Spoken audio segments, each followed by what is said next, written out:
Okay, beautiful. We'll make a start.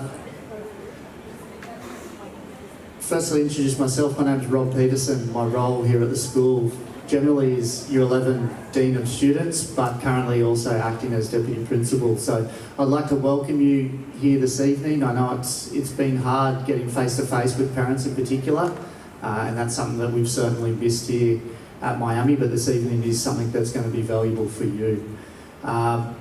Biggest thing I want you to get out of tonight for both the students, hopefully you feel this way, but for your parents, there's going to be a lot of content in the next 45 minutes. It won't be the last time you hear it. Okay, you're not going to get it all in tonight, but when you leave here, I want you to understand that we are here for your students. Okay, we are here to help you in this process. Our job is not just finished when these students finish grade 12. Okay, we pride ourselves on transitioning students after school. Okay, and you'll hear a lot about that tonight, transitioning and pathways and things like that. Okay, there are the nuts and bolts, the QCE and ATAR, etc. Okay, but please, when you do leave, know we are here to support you and your family. And if you ever need anything, you can reach out. In saying that, a bunch of people in the senior school team there. Carla Roberts, Deputy Principal, who's obviously on leave at the moment. Miss Eleanor Ramsey, who's the head of senior school. Mr. Josh Atkins, Senior Guidance Officer. Rochelle Hart, our new Industry Liaison Officer. Jodie DeRuz, who's unfortunately not here tonight. Myself, Year 11 Dean, but there are two other important people. They're standing at the back. Okay, Miss Cheryl Yamazaki, who's the Year 10 Dean. Okay, and Miss Gina Hemphill, who's the head of middle school. I know there are a lot of Year 10 students and families here tonight. Okay, and coming up in that subject selection process, you're going to have a lot to do with these people. Okay, I'm going to hand over to Eleanor Ramsey to go through the nuts and bolts of what the senior school looks like. Hi everyone, thanks for making the time to be here tonight. You're going to get a lot of content from me, and I've tried to simplify it as much as possible, but please add your questions to the poll so in case I'm not clear about anything. The first point I want to make is there are two things happening. For a lot of students in senior, there are two things happening at the same time. One is that they're getting their QCE or aiming to leave with their QCE, which is the Queensland Certificate of Education. It's a certificate that we aim for 100% of our students to be awarded with by the end of Year 12. And it's the standard Year 12, you've finished Year 12 successfully certificate. The other thing that some students might be doing, which is an entirely separate process, is going for an ATAR score. So, two separate things happening at once. Sometimes people get them confused. The other thing that is different about senior is that there are different types of subjects that you can study. Depending on what you want your post-school pathway to be, you need to make decisions about what types of subjects are the best for your student. The first type is called a general subject. They are academically rigorous, translation hard, and require lots of work. They're designed to prepare your student for uni. So the reason you would be doing a general subject is because your plan is to go to university afterwards. These subjects contribute to an ATAR calculation at the same time as accruing credits for your QCE. These are the ones that have an external exam at the end of Year 12. For most subjects, that external exam is worth 25% of a student's grade, but in maths and science, that one exam is worth 50% of their grade. And what's examined in that exam covers the whole of Year 12 content. I'm teaching Year 12 chemistry at the moment, and it's a lot of content. You get a score out of 100 for a general subject. Applied subjects are more practically based. You get graded from A to E, like you have done in junior subjects, and they typically lead to vocational education.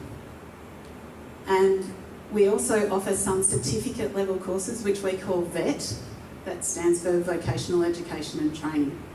And they are designed to get kids a job. the reason you would do a vet qualification is because you're aiming to move into the workplace or to use that certificate to move into the next level of education after that. The timelines are also slightly different in senior. The entirety of term 4 of Year 12 is taken up with external exams. So we move Year 12 back by a term to start in term 4 of Year 11, so that we have 4 whole terms to cover the content that's required for Year 12. The downside of that is that Year 11's squashed into 3 terms. Okay? So our Year 11s currently are almost finished Unit 1. They have a shutdown exam block in week 5 of this term, and they've completed Unit 1 of their senior studies. The next 15 weeks, so half of term 2 and then all of term 3, is Unit 2. And then Unit 3 starts in term 4 of Year 11, which is essentially Year 12 work. I'm going to say that again. Unit 1 and 2, which is Year 11 work, is squashed into 3 terms. And we start Year 12 work in term 4 of Year 11. That is to make up for the fact that we lose the whole of term 4 of Year 12 with external exams. Those external exams are statewide. Every student, for example, studying chemistry, does the same exam on the same day across the whole state. Right, we're going to talk QCE first. QCE is a process of accruing credits. To be awarded your QCE at the end of Year 12, you have to get 20 credits. And the simplest, most straightforward way to do that is to pass every subject you study. The majority of kids pick 6 subjects. Each subject is worth 4 credits. They end up with 24 QCE points without having to think about it. That's the most straightforward way to get a QCE. However, there are literally thousands of different ways for you to end up with your QCE, and other ways that you can accrue credits apart from subjects here at school. For Unit 1 and 2, so those 3 terms of grade 11, every subject you pass, you get 1 credit for. So if you're doing 6 subjects at the end of Unit 1, ideally you've banked 6 credits at the end of Unit 1, and then again at the end of Unit 2, you bank another 6. So you're more than halfway towards your QCE by the end of Unit 1 and 2, because theoretically you've got 12 out of the 20 that you need. That's the ideal situation. However, sometimes students pick subjects that they wanted to try, doesn't always work out for them. They might fail that subject. That means they've missed out on banking a credit for that course. And we put them in another subject in which they might experience some more success and hopefully make up those credits. In Units 3 and 4, you have to pass the whole of Year 12 to get your 2 credit points. So it's accumulation of all the work in Year 12 to get 2 credits for your subject. If you fail the subject across the whole year, you miss out on both those credits. So the message is you want to be in the right subjects as early as possible to make sure that you're accruing credits for as long as you can. Other ways you can accrue credits is by doing certificate courses, which are the vet subjects that I mentioned earlier. Or if you want to do a traineeship or apprenticeship, they also accrue QCE credits. There's also some random ways to get QCE credits, like completing a particular level of your instrumental music and completing exams in that. That's just one example of other ways to get credits. Every single student has an account at this website once they register for it during Year 10. This website is absolutely crucial that every student knows how to log into. We give the kids heaps of opportunities across Year 10, 11 and Year 12 to make sure that they've not only registered but can remember their password, can remember their login. This is the website that publishes Year 12 final results. They are not published by the school. The students do not get a report card at the end of Year 12 from us with their final results on it. They are published by QCAA, which is our governing body for all senior subjects in Queensland. The biggest part of my role is making sure that any subject results across Year 11 and 12 are posted to this portal, because if they're in this portal correctly, then QCAA decides whether your child gets their QCE or not. We have a mountain of quality assurance processes to make sure I have entered that data correctly, but there is no better person to check that that data is correct than your student. So we ask them to log in here regularly and make sure that what I have entered is accurate. And again, I will not be giving them their final Year 12 results. This website will. The Year 11s have been taken through this website. Sorry, it was just the Year 11 boys, wasn't it? We haven't got to all the girls yet. So we know that all the Year 11 boys are registered and able to log in. But I have a meeting with the Year 12s in the next couple of weeks, and I can guarantee people will have forgotten their password. There will be people emailing me on the day that Year 12 final results are published going, "Miss, I can't access my account." We always have some students that run into trouble accruing the 20 credits that they need to get their QCE. The biggest reason for that is that they change subjects too many times. Ideally, and of course this is only in an ideal world, we would like them to be in the same subjects from the start of grade 11 to the end of Year 12. However, we understand that students choose subjects that they thought were one thing, and once they're in there, they're not what they expected. You can afford to change a couple of subjects. You cannot afford to be changing 4 or 5. And so that whole subject selection process that's coming up for Year 10s, please think really carefully about what your options are, because the better the decisions you make at that stage, the easier your senior schooling journey will be. Second biggest reason is not passing subjects, and that's related to the first one. That probably means that you've picked a subject that is not suited to you, and that could be because you got some bad advice about what you might be good at, but it's my advice that you pick subjects that you know you're definitely good at and that interest you, because if they're general subjects, they require you to do a lot of work, and if you're not interested, you will not do the work, and that will lead to the failing grade and the loss of a QCE credit. Attendance is crucial. I know, for example, in math subjects, they're doing almost a new topic a lesson. So if you miss a lesson, you've missed a whole topic. And that works there, but it then means that you're available for you on DayMat, for example, but it then means that you're doing it without the teacher's support. And for students that choose a non-ATAR pathway, which we call a flexible pathway, not supplementing the courses that they're doing with certificate courses.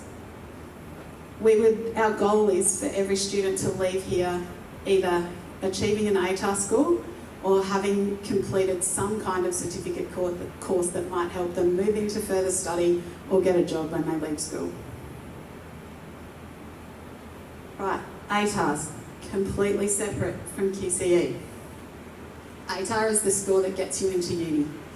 The only reason you need an ATAR score is if you want to go to uni. And your ATAR score has a life of about 3 months. After that, it becomes irrelevant because uni looks at other things if you want to apply. It's a number on a 2,000 point scale, 99.95 being the highest. Approximately 30 kids in Queensland get that highest score, and then 30 kids get about 30 kids get 99.9, etc. And they publish from 30 upwards. So if you get a score lower than 30, they don't tell you what you got. What that score means is if you get an ATAR of 70, it means you're in the top 30% of the state of the students that are ATAR eligible. To be ATAR eligible, sorry. You have to do one of two things. You have to be in 5 general subjects, or you have to be in 4 general subjects and a vet qualification of a Certificate 3 or higher, so a diploma. You also, English is compulsory and you have to pass English. Okay?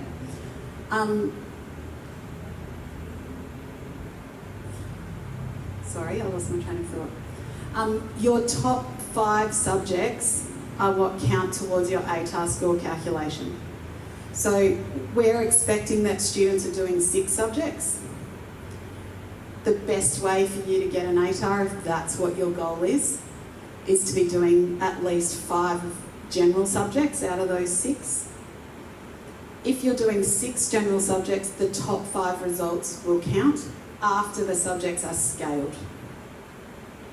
So I had a student come to me today actually and say, "Miss, accounting's awful, I want to drop accounting." And when I looked at his ATAR estimate, despite the fact that he wasn't doing as well in accounting as some of his other subjects, after scaling, it was actually contributing to his ATAR score. And a subject where he was doing better, what he thought was better in accounting, was not. So it does get complicated, but if your student is aiming to get an ATAR score, the best way for them to do that is to be in 5 general subjects and working really hard.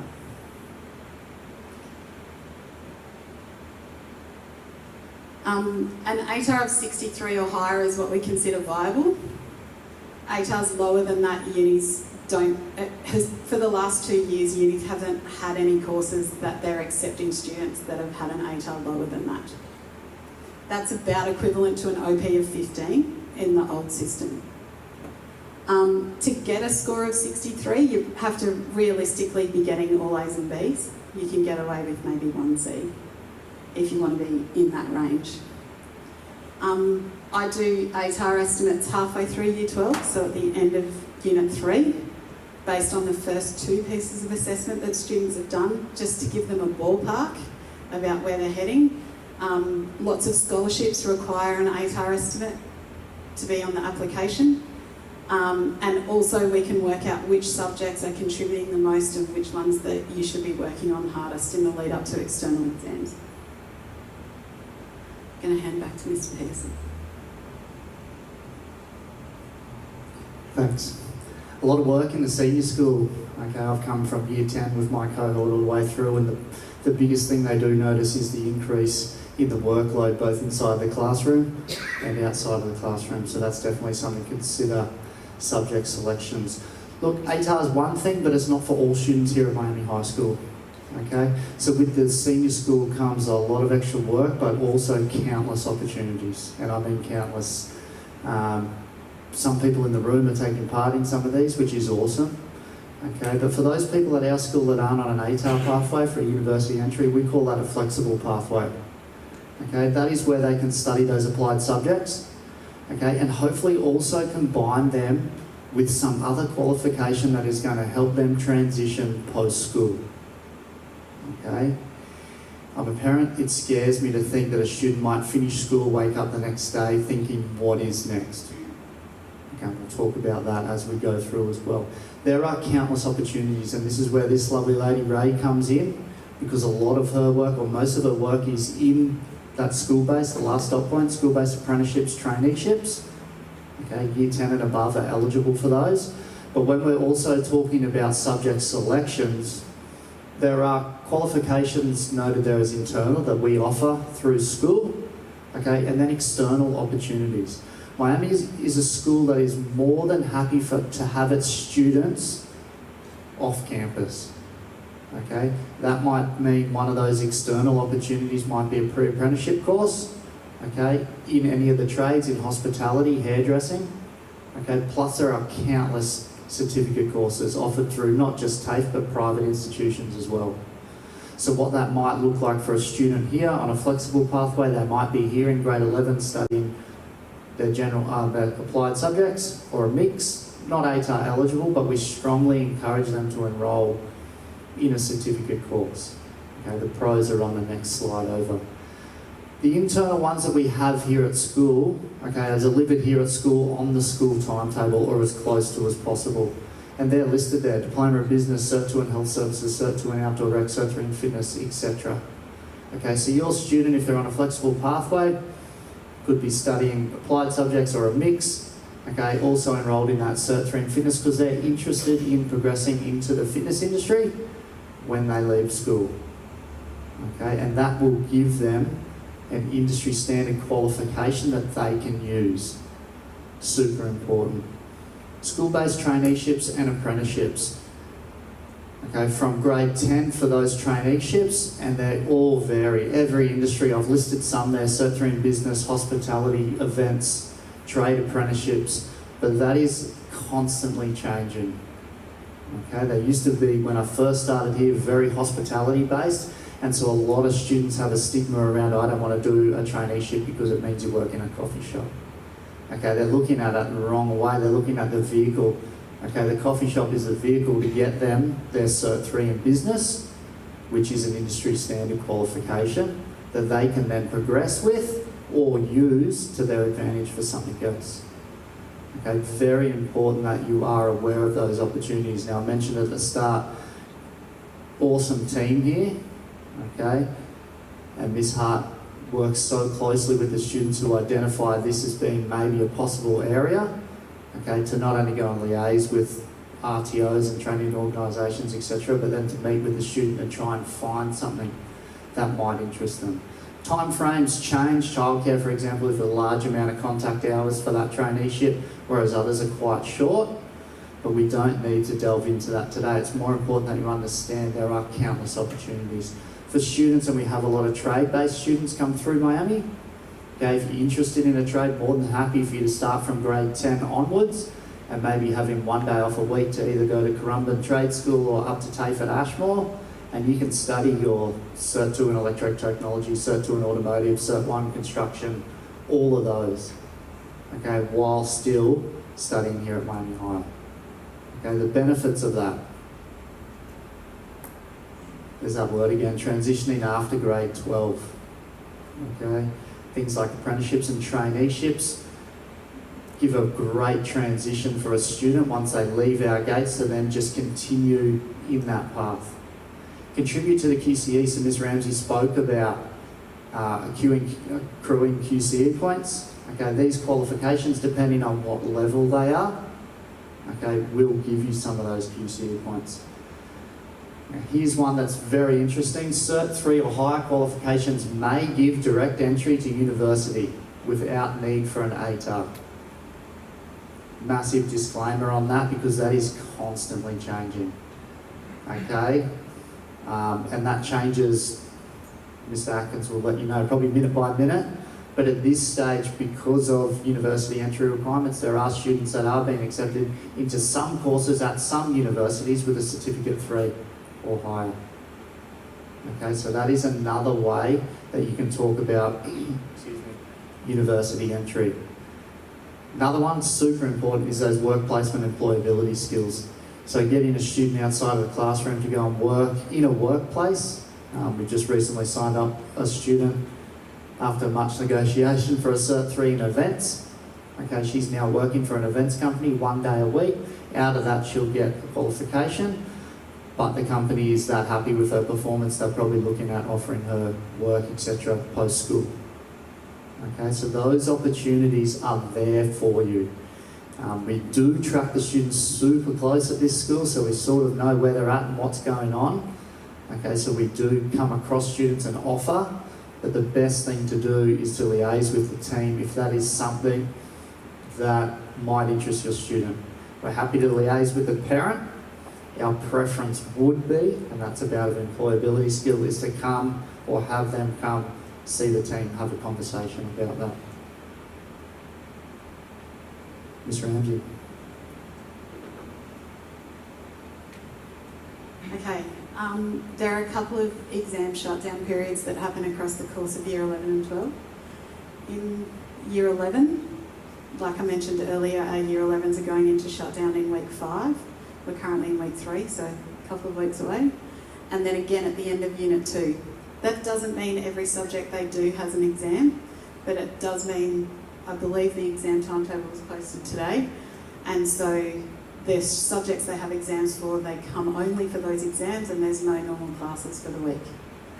In Year 12, they have a shutdown mid-Unit 3, which, like I mentioned earlier, Unit 3 starts in Term 4 of Grade 11.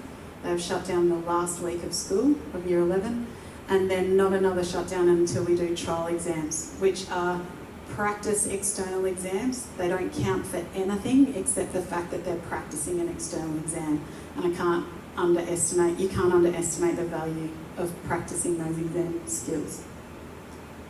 All Year 11 and 12 assessment has been entered into DAMAP for every student in senior. You can access it from the parent portal, and the kids can access it from their own version of DAMAP. If you go, I've circled in red there, it's a bit hard to see, but if you can see the assessment, there's an assessment tab, and if you go to Task Finder and then all for the year, a list of every assessment in every subject comes up. That means you can support your student with knowing what assessment they've got due. Also, just a different view of the same information. You can go to the assessment tab down the left-hand side and click on Schedule, and it gives you the whole year in a calendar version instead. And you can hover over each of those coloured dots and it tells you what the assessment is. Mr. Atkins is up. Okay, so for those of you who don't know me, I'm Josh Atkins, I'm the Guidance Officer for Years 11 and 12. I like speaking on these nights with the Year 10s because I will speak to 99% of you at some point over the next 2 years. Reason being, my role is kind of a two-part role. One is obviously the pathways part of Year 11 and 12, so anything to do with basically what you want to do after Year 12. I'm the person that you see, as well as any of these 3 people up here. So, for example, the next session I'm with the Year 12s in the library going through how to actually complete the QTAC application for university intake. So, I'm only talking about 2 things tonight, briefly. The first one is ARA, which most of you will possibly come up against or across during Year 11 and 12. Up until Year 11, for example, if you needed an extension for assignment, pretty straightforward process. Talk to the teacher, you may need to go and talk to the head of department, and then it's settled there. In Year 11 and 12, it's a little bit different.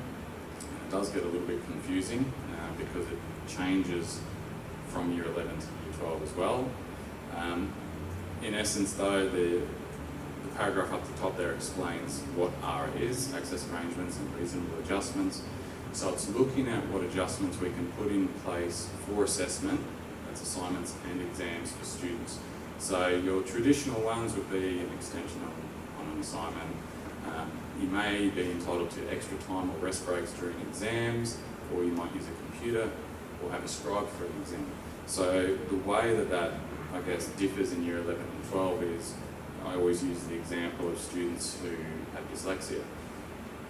It's not recognised by the department in terms of our supportive education program, our SEP, but in Year 11 and 12 through ARA, they can use a laptop or they can have somebody scribe for them in an exam. And it's hugely beneficial, particularly for a dyslexic student who might have a 2,000 word exam that they have to write out in 2 hours' time.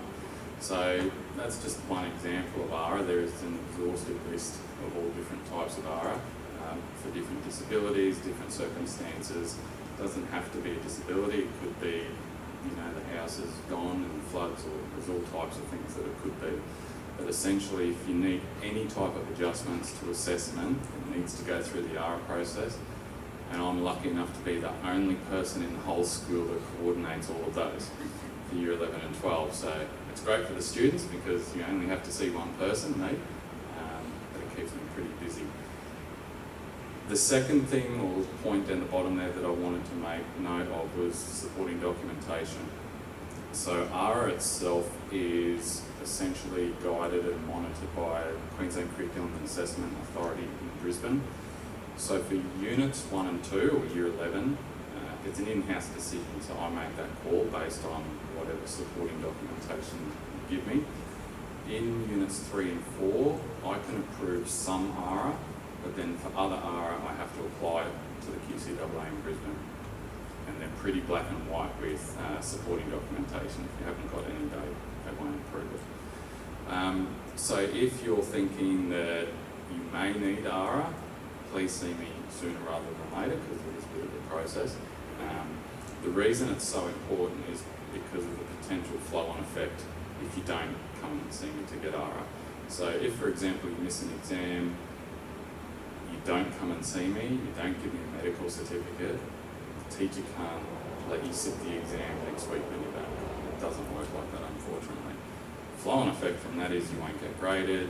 That will in turn mean you miss out on that unit's QCE point, and it goes from there. So if there's going to be any potential issues with any assessment in year 11 or 12, flick me an email, or students come up and see me, and we'll just get it addressed ASAP. The second point I wanted to talk about, quite different, is for those students who know that they want to go to university, they might not know which university or which course they're interested in. There is an opportunity to essentially start university during year 11 and or year 12, and that's through, well, the examples up there for our local unis and two Brisbane unis, Bond student for a semester, Griffith University guests, Southern Cross Uni Head Start, and we've got UQ and QUT's programs up there, ESP and Start QUT. In a nutshell, those courses are first year university courses. They're not a modified version for high school students, so you will be sitting in class with university students studying the same content and completing the same assessment. The benefits for you as a student is you get to try out what university is like, you get to see what a particular university is like as well, how it works, but you also get credit for doing that course, which means if you end up going to that university and studying that course, you get full credit for it, so you don't have to redo the subject, which makes a nice transition to university because you'll have a reduced workload in your first semester. The other key benefit, I guess, is that it's free, except for bond. So you won't be racking up a HECS bill already, like you will be at university. It's free, so it's a great opportunity.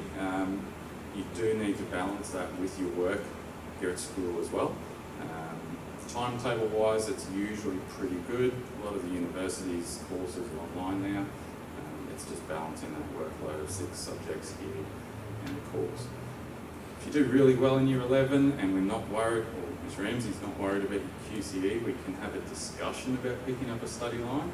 I won't guarantee that you'll get one, but it's an option just to look at making life a bit easier for you and really making that transition successful to university.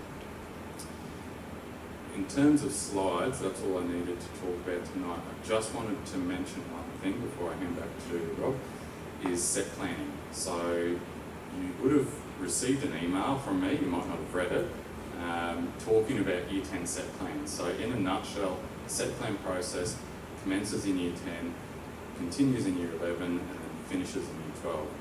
That process essentially is mapping out the journey to get you graduating and then transitioning into a successful option, be that university, TAFE, Defence Force, Police, whatever it is.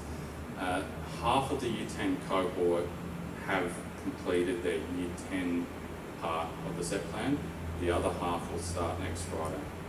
So this set plan process is designed to be completed in Year 10 prior to the subject selection interviews that will happen next term.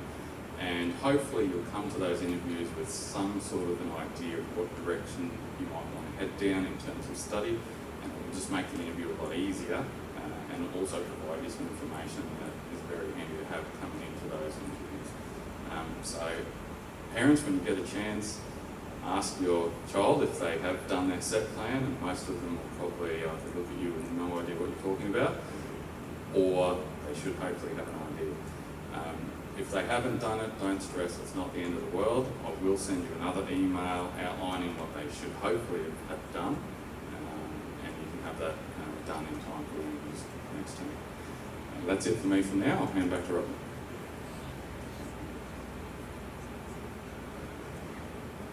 Okay, the nitty gritty.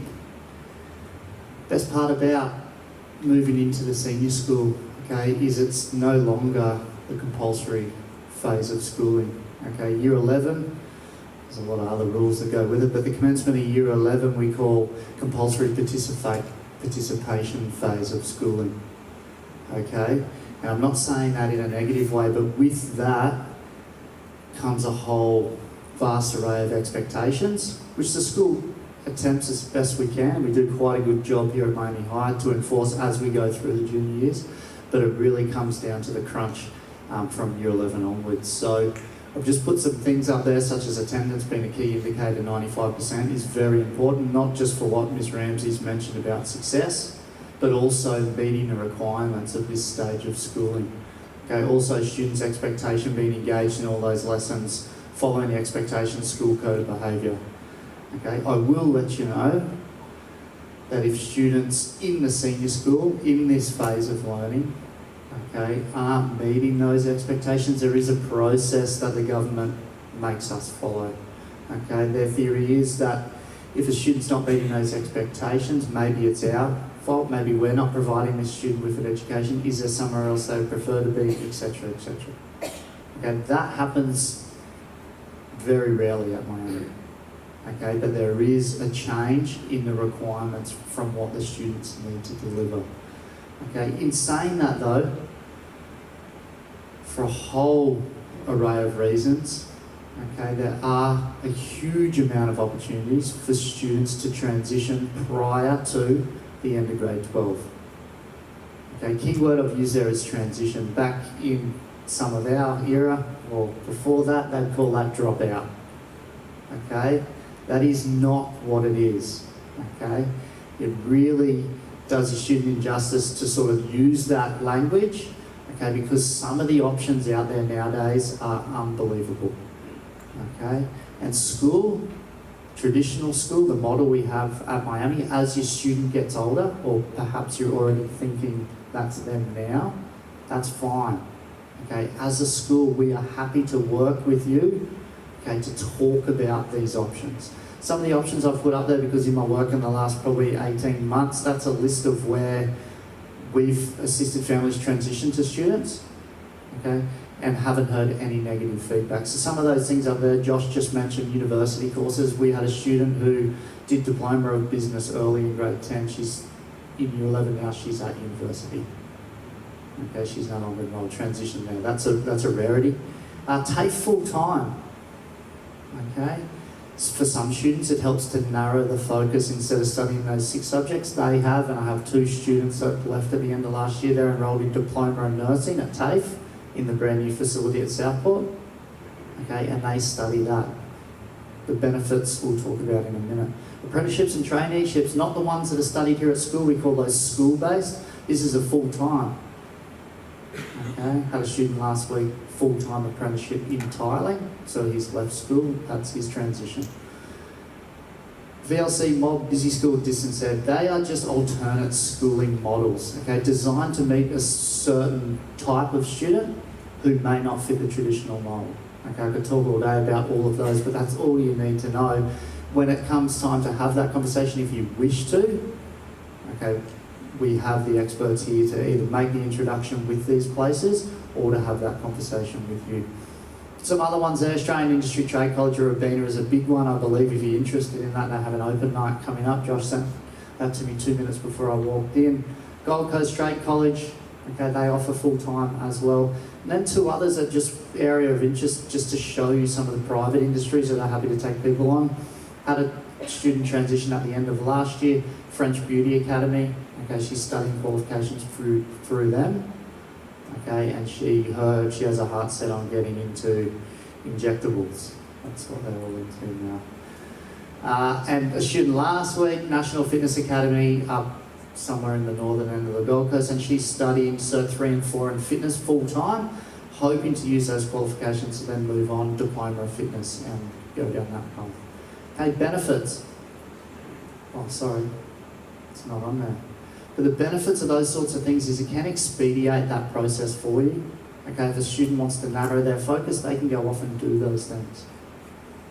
Okay, The benefits also are you can transition after that qualification into something completely different, but you're using that vehicle that I spoke about earlier to get there. Okay, this is a big one for me because I'd hate for you to leave with nothing to do, and your student can help you with this. First comment there. We sit with students all of the time and we have these conversations about pathway and the rest of their life and all of these things. And they're not in the mindset of worrying about the rest of their life. We completely understand that. I hope you do too as a parent. Okay? But what can we do as a group, as a team, to get yourself in the best position for your future? Are you sitting here just studying subjects and not supplementing them with an awesome opportunity to get a pre-apprenticeship course? Okay, the possibilities are endless, from early entry tape, university that Josh has spoken about, ATAR eligibility, flexible timetables and pathways. Okay, we don't expect you to know it all. This is just brief information that hopefully might spark some interest into setting some students on that pathway. Okay, some things that you might be able to action in the next week, 2 weeks, 3 weeks, etc.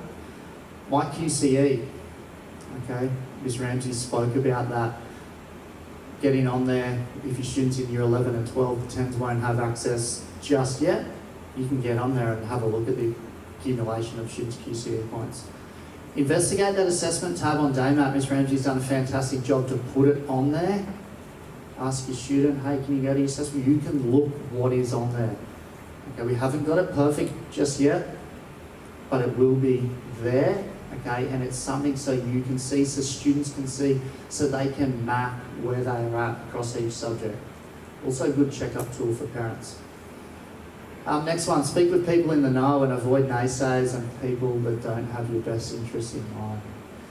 Okay, sometimes we sit in a meeting, myself, Ms. Ramsey, Mr. Atkins, they get all three of us, have a conversation about their pathway, give them the spread of opportunities, the pros and cons of each. Okay, fully transparent. They go and have a conversation with someone else who probably doesn't have their best interest in mind, because I know we did, and then that's off the table. All those options are off the table, which is fine.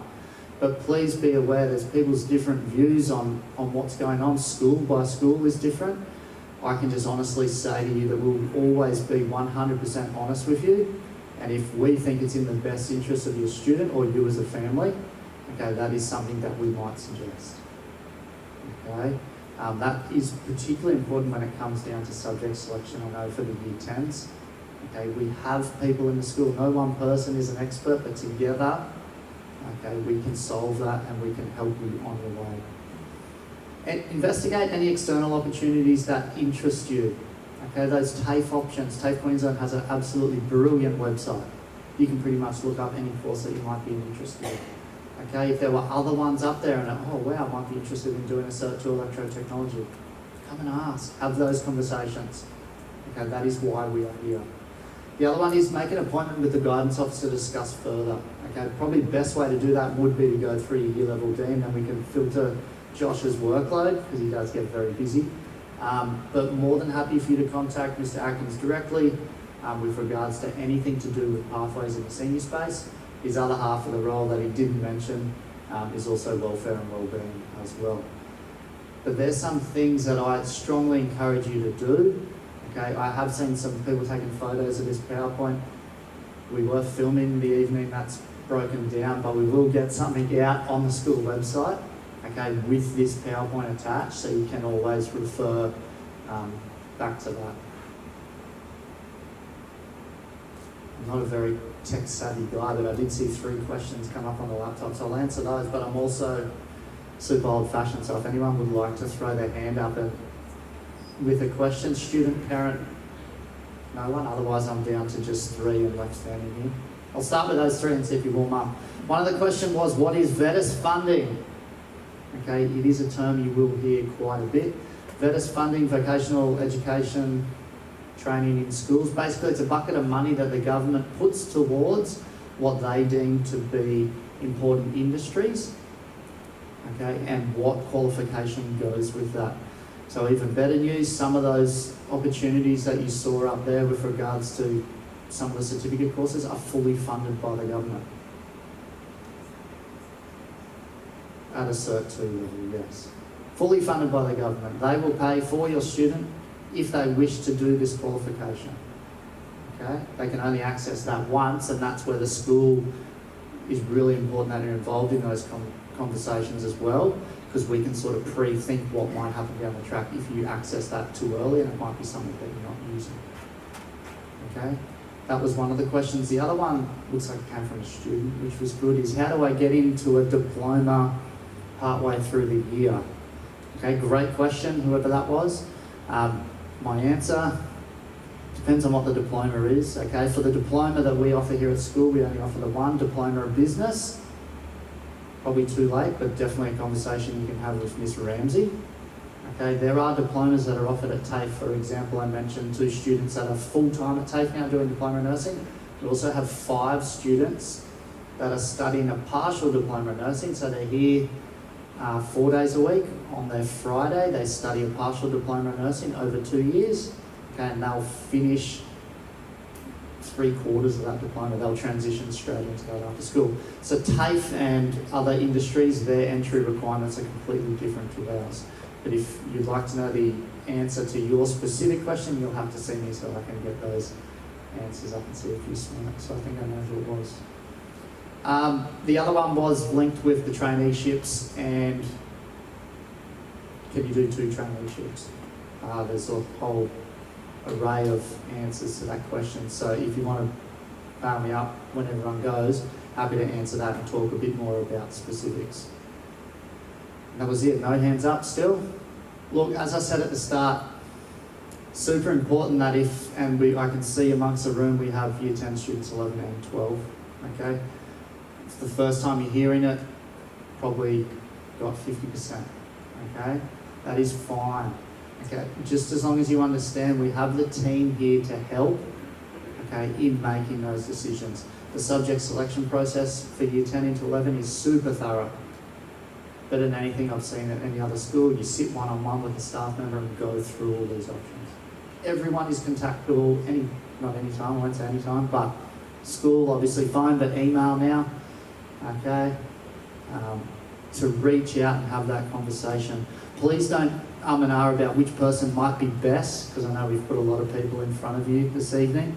Just get that question out to someone and we'll deal with it on the back end to get you an answer from the best person. Okay, anything else?